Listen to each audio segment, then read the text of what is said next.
So YouTube loves Bloodborne content. Like, you guys really love Bloodborne content.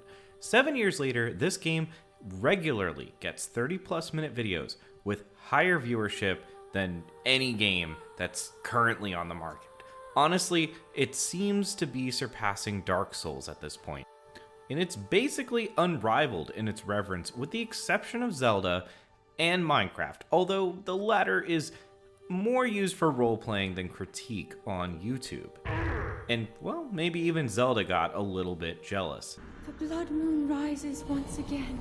So hot off my Elden Ring review, I decided to see what all the fuss was about and dive headfirst into my third Souls game. And I think I have a unique perspective to contribute, seeing as the 7 years of content predates Elden Ring. So yeah, we're definitely going to make direct comparisons to Elden Ring. Check out the timestamps if you feel the need to hop around. And before we kick things off, please feed the algorithm your thoughts and prayers in any form of likes and comments. I'm active in the comments, and subscribes are always appreciated. Can I hit 5K subs by my 5-year anniversary this September? No. And without any more stalling, let the hunt begin.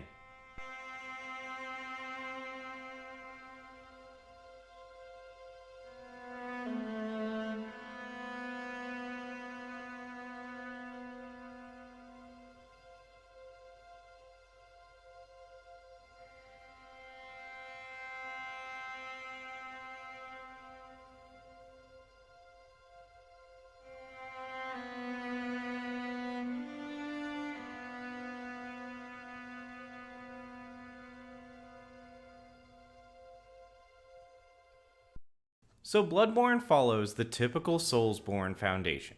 It's a demanding game that doesn't hold your hand.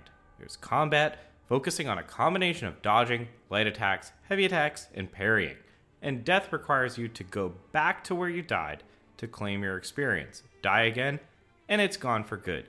You get to pick from what ultimately become fairly meaningless starting classes, but oh boy, are Bloodborne's entertaining starting classes like milquetoast and waste of skin.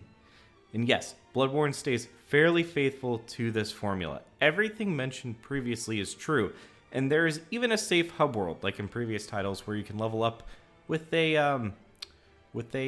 doll. Hello, good hunter. I am a doll. That doll has a heart? I am a doll. First Shinji treats me like a wounded dog, and now the Clockwork Doll thinks she could do the same thing. I am a doll. You are a doll! I am a doll.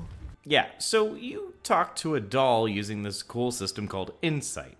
Seeing one of the many Lovecraftian horrors or finding certain items causes your character to literally go insane and start hallucinating, as well as see the unseen. Totally legit reason to be able to talk to a doll. I am a doll. But the system does other things like showing previously invisible foes and can actually make the game more challenging as well. It's a cool and creative system that adds a twist to the Souls formula, and Bloodborne is absolutely full of these ideas. And the game encourages a very aggressive style of play. Bloodborne reinforces this by allowing you to regain health briefly after taking damage by striking an enemy in a narrow window.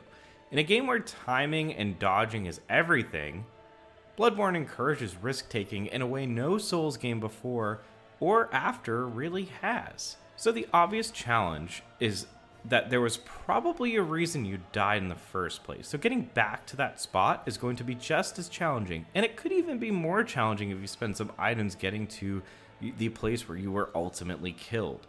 Bloodborne steps this up considerably by allowing enemies in the area to become possessed and absorb your experience. Not only do you need to return to the site of your death, but it's fairly likely you'll have to conquer the challenge that previously ended you.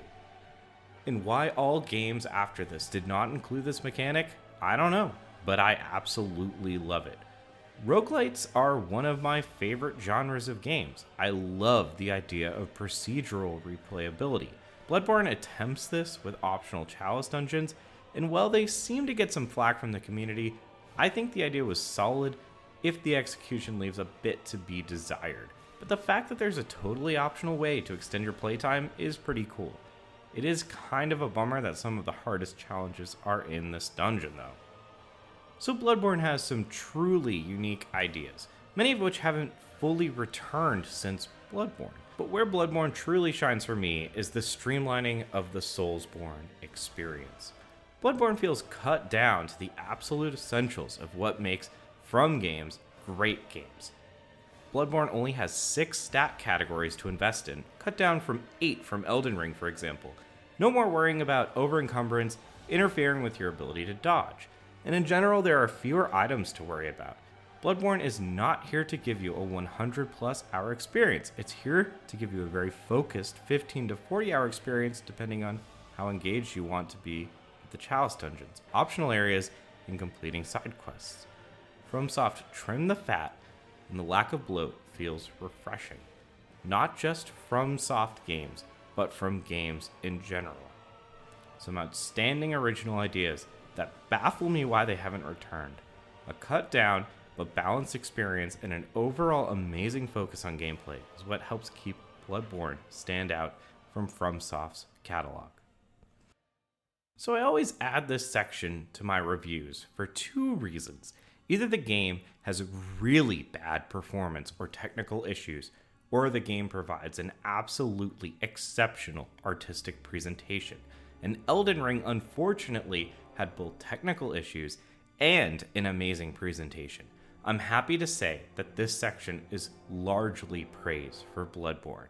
Sure, the game did hard crash on me right after killing a boss, unfortunately, and there are 100% frame rate issues, even on the PS5, but the game was designed for the base PS4 and never got a pro patch, let alone PS5 optimization, so I'm going to be a bit more understanding. And yeah, this means me being a bit more forgiving with some minor gripes, like mobs of enemies running at half frame rate. So while technically the game is not firing on all cylinders, like the Demon's Souls remake for example, it's certainly serviceable, and it didn't really impact my experience. However, artistically, this game really hits. Bloodborne has to be one of the most unique worlds I have been able to explore.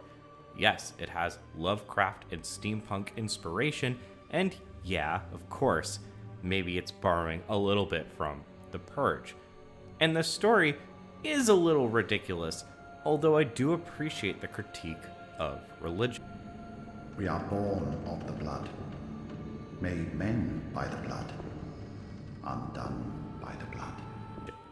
It all comes together so well though. The mood is exceptionally delivered and extremely consistent. I really love album openings, opening scenes, and especially video game openings. How do you thrust someone into a work of art? Resident Evil 4 has to be one of my favorite video game openings.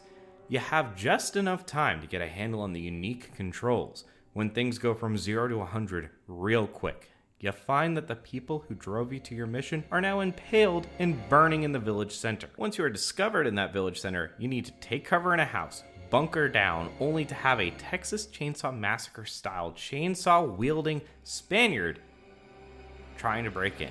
Surrounded, needing to manage windows, doors, and the roof, you need to escape the house and hold your ground, defeating 20 plus enemies. And this intro thrusts you right into the core experience and really ratchets up the tension. Where's everyone going? Bingo? Bloodborne is actually quite similar. You get your little intro, getting killed right away like every Souls game by an enemy.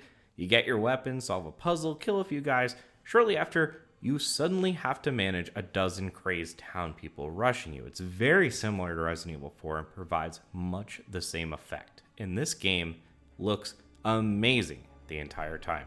The creativity and detail on display is truly astounding. This is right up there with Last of Us 2 for me in terms of detail, although much less interactable. Besides the frame rate and rendering resolution, which we discussed before, as a limitation of the PS4, this game easily looks better than most PS5 games I've played, and the game does a great job blending in new environments fairly seamlessly. And this is keeping a small game map and making it feel quite a bit bigger, due in large part to the variety of locales and assets. And that all comes together and shines in level design. We'll talk a bit more about the map design in comparison to Elden Ring later, but this is my favorite FromSoft map. It may be one of my favorite maps in games, period. It has Metroid vibes in terms of shortcuts weaving back in on itself, but it doesn't need specific power-ups. It's all item and exploration driven. And there were a dozen aha moments I had when I found a new shortcut or route that more fully completed the map. And it's really hard to show this on video. You really need to be playing the game, think you understand the map, and have that notion shattered again and again to really appreciate just how amazing this map design really is. And it didn't even really have to be this way. There are lanterns you can warp between. For most people, the game world would have been fine without all this interconnectedness, but the designers taking the time to connect it all really puts a bow on the experience, and it allows for some really interesting sequence breaks and non-linear replays once you know what you're doing. Bloodborne's presentation and map design is simply superb, and in a time where everything's open world and design takes a backseat to freedom and exploration, the intricate tightness of Bloodborne's design is a real breath of fresh air. And yes, the PS4 code really does hold it back, and an update or a remake is a real miss, but for the platform it was designed for, Bloodborne really holds its own.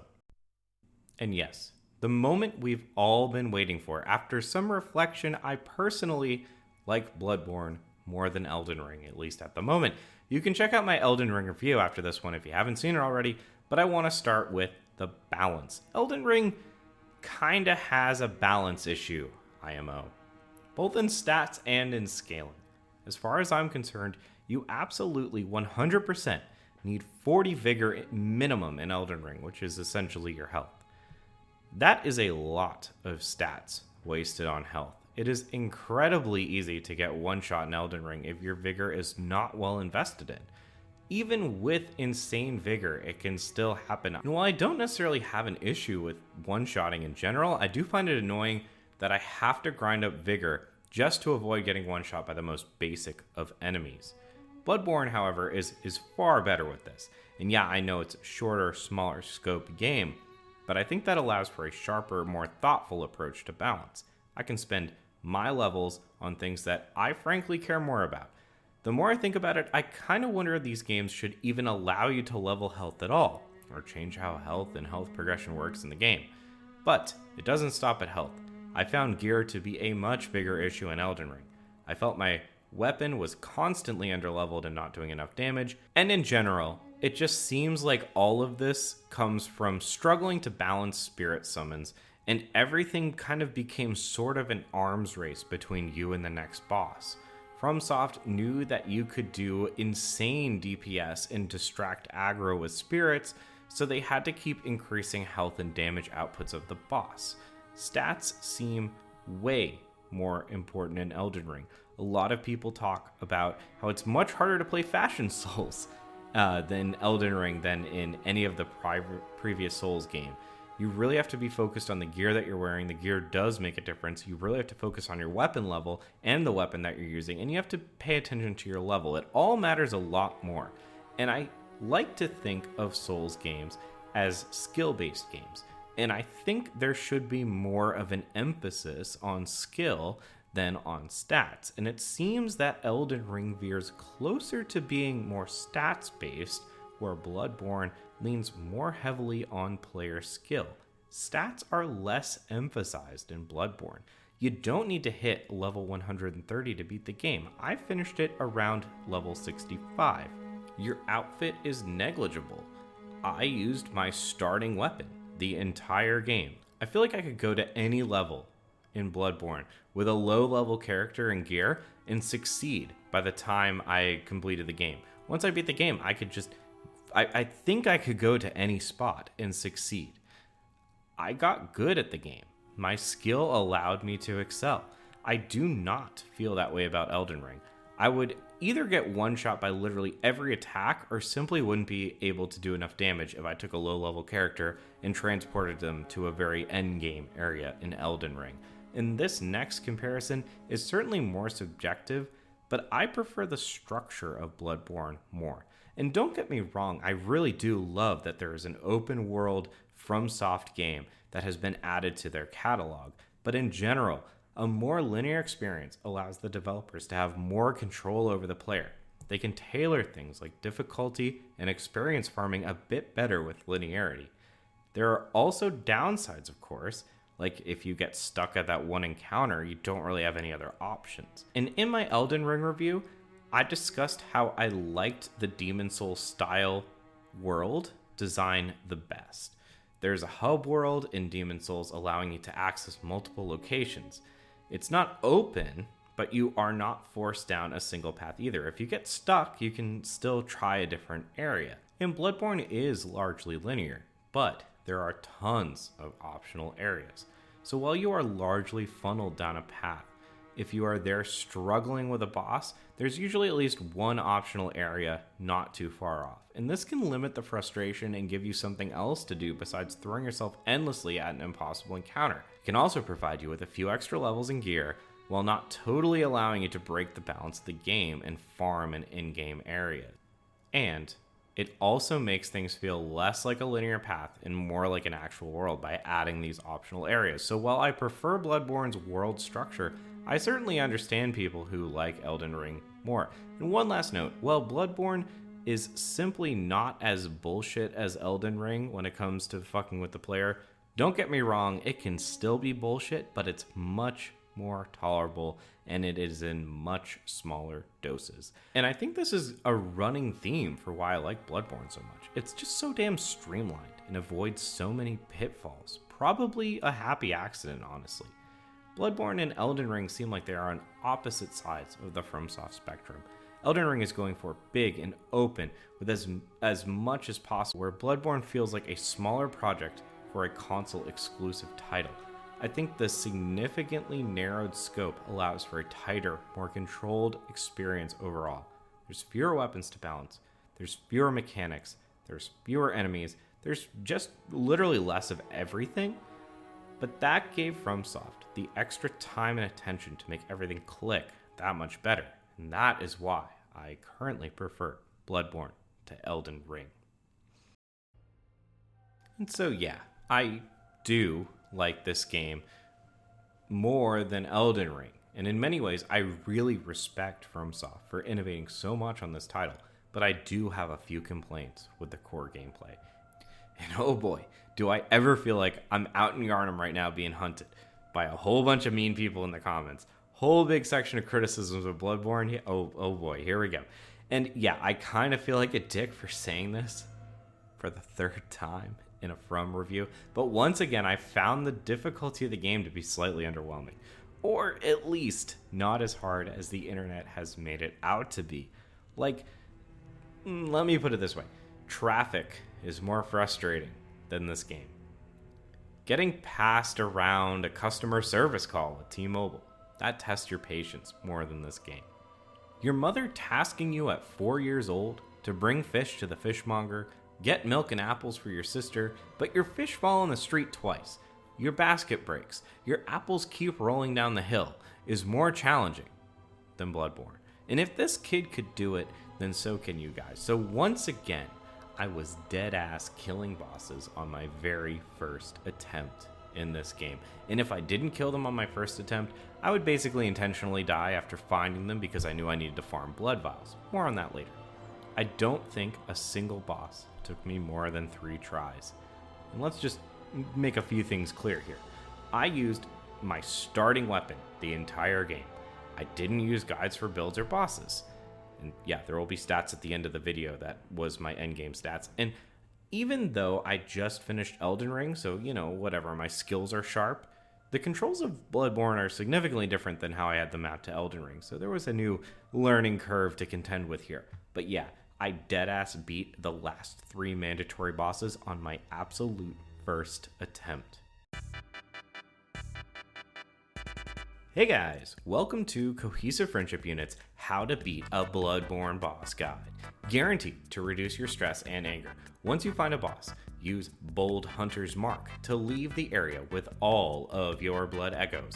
There are more than enough of these items in the game without you needing to ever buy one. Next, spend all of your blood echoes. Combinations of leveling up, boosting your gear, or buying blood vials. It doesn't matter, just spend them so you don't have to worry about losing them. After that, without spending any blood vials, practice running to the boss. On the way, you can try farming for more vials. Also, be on the lookout for shortcuts because most mandatory bosses have them. Once you have a clean run to the boss, engage the boss and, well, just learn their moves. Don't use blood vials, just observe. And if you feel very confident, go in for some strikes. At this point, you're well prepared.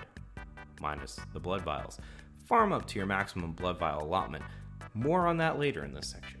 Return to the boss and engage. In my experience, you'll either win or notice you still have some stuff to learn.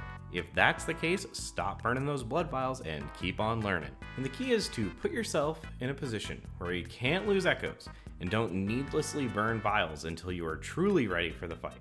Follow these steps and you will be a master hunter in no time. But yeah, killing the last 3 mandatory bosses in the first try, it seems wrong to me. I didn't feel like I was grinding out areas too much. After I beat the game, I checked a guide, and I believe I only did about half to 2/3 of the optional areas. And I'm not saying this game isn't challenging, it certainly is, but I think the game can sometimes fail to fully challenge you. Not BS challenge like an Elden Ring where suddenly everything one-shots you until you grind 20 more vigor, but actual pattern learning and recognition can often be simply avoided or ignored, either with good spacing or solid parrying. I've tried to limit my exposure to Bloodborne reviews until mine's complete so I can keep my ideas my own, but I have seen people say it's a good thing many people find the final boss to be on the easier side because it means the game taught you well. I would argue that's kinda true, but I still wish he would have put up more of a fight. You can learn nothing but parrying, which is relatively simple to learn. Go in with max bullets and blood vials and pretty much trivially end the end boss. That could actually be a good piece of content. I could teach my girlfriend parrying for a couple hours and see if she can be the last boss. I bet I could teach someone parrying an early area for about an hour and have them take on the final boss. And speaking of parrying, yeah, it's cool and satisfying, but I can't help but feel the rules are a bit too inconsistent. What enemies can you parry? What moves can you parry? I honestly have no idea. You can kind of guess. If they're human size, they're longish wind-up attacks you can kind of parry, but I can't help but wish it was a bit better fleshed out. I think adding an indicator would be way too easy, and I think being able to parry every move would also be way too easy.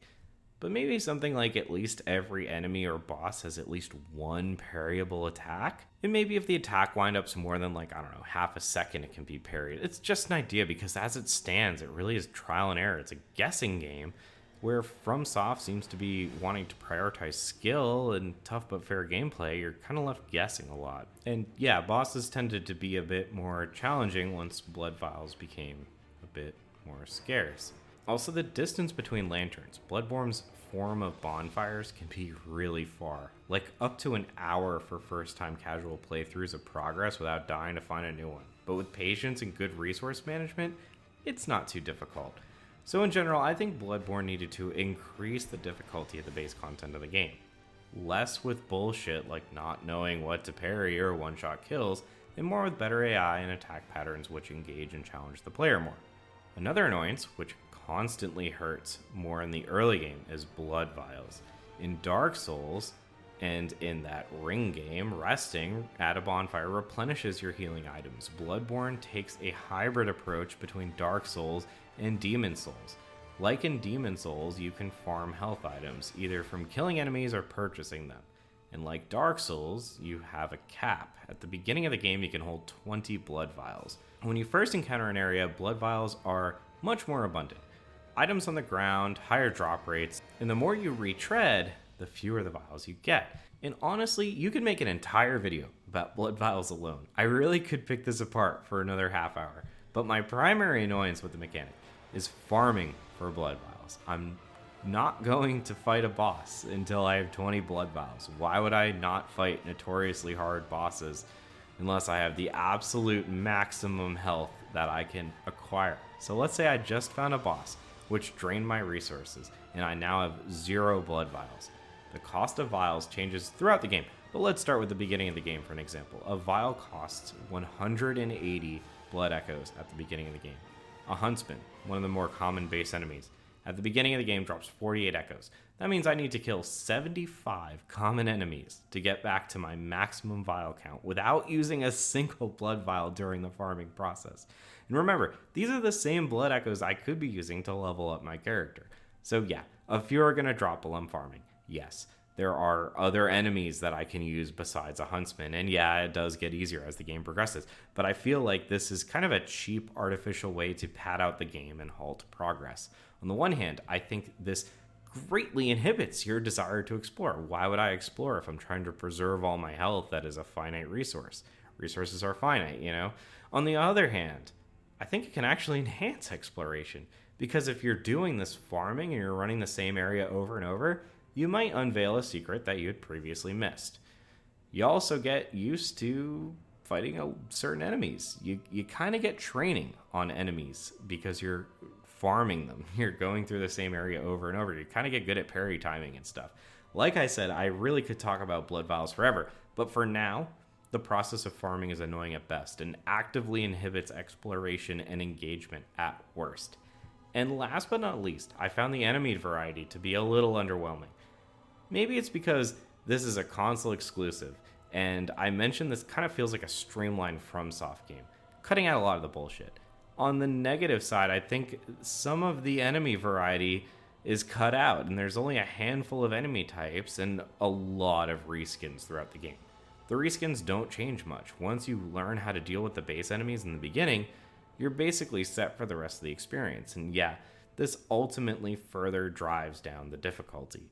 And if you've mastered them, oh boy, do a lot of these enemies see a return in Elden Ring. Seriously, why does Elden Ring not have any unique enemies? And those are my main complaints. Blood vial farming is a pain in the ass. Parrying, the core mechanic of the game, is a bit fuzzy at times, which isn't great. A lack of enemy variety and boss difficulty ultimately brings the game down from the heights it could have achieved. So if you've seen any of my other reviews, you'll know I like to highlight when a game does something that could have only really been done in a video game. I really like when the medium is used to its fullest potential. And this video is starting to get kind of long, so I'm going to keep this section short and sweet for two reasons. Firstly, because FromSoft's approach to multiplayer is fundamentally the same from Demon's Souls and Elden Ring, and I've already reviewed Demon's Souls and Elden Ring going into greater depth. Second, for a number of reasons, I chose to play this game solo. Yeah, maybe it's coming off of Elden Ring, which I played online, wanted to try something different. Fewer fortnights, fewer finger, butt, hole. And to be completely honest, I didn't want to pay for the online, and well, it seems that the online is dead anyway, so it doesn't really matter. But I have done my research, and I have played FromSoft games. Bloodborne, like all Soulsborne games, is about overcoming adversity together. Whether it takes form within the game itself, by sending hints and partying up, or if it happens offline in the forums, on YouTube videos about bosses, or just talking with your friends about builds and strategies.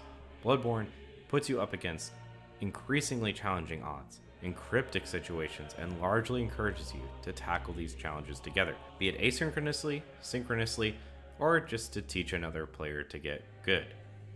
You know, playing the hard way. And I guess books can be hard to read, and some movies can be hard to understand, but despite my earlier bragging, Souls games pose a challenge which is rewarding when you overcome it. And overcoming it with your friends or strangers kind of builds camaraderie and a community in a way that only games can. There are studies out there that playing games with your friends can actually boost your ties with them. The problem solving that games present people can often be aligned with activities which build camaraderie in the real world. Picking the right characters from your strengths as a player and sharing the right items with your teammates for the best effect in something like Risk of Rain 2 is kind of like dividing roles and resources in a group project. Nailing your rotations in Rocket League to keep a balance of offense and defense is, well, it's literally like soccer. Souls games, through the use of leaving messages for strangers to asynchronously engage with them and being able to fight alongside of them, makes you appreciate the kindness of strangers, builds camaraderie on a community level, and in a way, it restores your faith in humanity. So yeah, I see what all the hype's about. Bloodborne is a really damn good video game. It is FromSoft, streamlined to the bare necessities, and that often results in a better game. A sharper emphasis on skill, fast, aggressive content, and a largely linear path with just enough optional stuff to keep the world feeling large. Not all ideas are 10 out of 10 perfect. I do have issues with blood farming, and I think more time could have been spent on enemies and bosses. And I wish pairing was a bit more consistent and laid out in the rules a bit better of the game. But this is a tightly focused experience that combines with one of the best maps I've ever seen in a video game. And the art on display here is simply incredible, creating a satisfying game for your mind and for your eyes from start to finish. If you have a PS4 or a PS5, I would say this is a must-play game.